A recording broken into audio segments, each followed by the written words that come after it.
আহ, পাপ অবশ্যই সবসময়ের জন্যই পরিত্যাজ্য, কিন্তু পাপের কারণে কেউ কি তার রিজিক থেকে বঞ্চিত হবে? এটি কিভাবে ব্যাখ্যা করবেন? পাপের কারণে ঠিক রিজিক থেকে বঞ্চিত হবেন না। যদি রিজিক থেকে বঞ্চিত হতেন তাহলে কাফের মুশরিকরা না খেয়ে মারা যেত, কারণ যারা তারা শিরিক একদমই এবং কুফরি ইসলাম করে।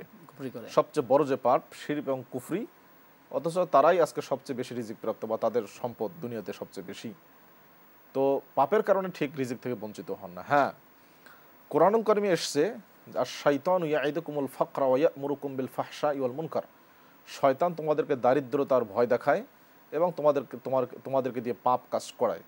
এই আয়াত থেকে অনেক মুফাসসিরগণ এটা বোঝার চেষ্টা করছেন যে পাপ কাজ শয়তান করিয়ে রিজিক সংকুচিত হয়ে যায় বা জীবনটা সংকুচিত হয়ে যায়। মূলত রিজিক থেকে বঞ্চিত হয় না, কলুষিত হয় এবং সংকুচিত হয়। যে রিজিক থাকার পরেও সে মনে করে না যে আমি রিজিক প্রাপ্ত বা আমার প্রশান্ত জীবন, এটা সে উপলব্ধি করতে পারে না পাপ কাজ করার কারণে। রিজিক থেকে বঞ্চিত হয় না, কারণ রিজিক যা নির্ধারিত তা অবশ্যই তার ভাগ্যে আসবেই। সে পাপ করুক পুণ্য করুক আসবেই। পাপ পুণ্যের বিচার হবে কিয়ামতের দিন। জি, প্রশ্ন হচ্ছে যে কেউ যদি অধিকার আদায়ের জন্য ন্যায়সঙ্গত কোনো দাবি তোলে আর তাদের উপরে পুলিশি লাঠিচার্জ করলে এটা কী ধরনের অপরাধ বা কী ধরনের কাজ এটি, যারা এটা করছেন আসলে বাড়াবাড়ি?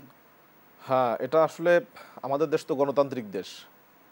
গণতন্ত্রে আমাদের যে সংবিধান, পুলিশের যে আইন, সংবিধান আইন গণতান্ত্রিক অবস্থায় কোন অবস্থাতেই পুলিশ সাধারণ জনগণের গায়ে হাত দিতে পারে না।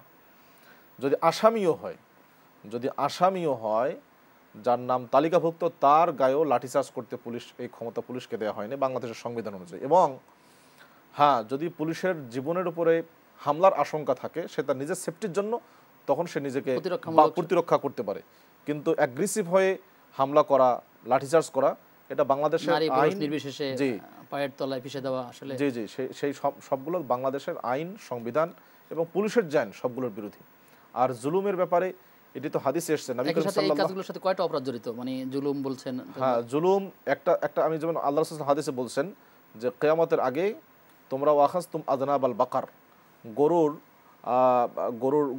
গরুর লেজ তোমরা গ্রহণ করবে এবং ইয়াদরিবুনান নাসা বিসিয়ুতিহিম, তারা তাদের লাঠি দিয়ে মানুষকে আঘাত করবে।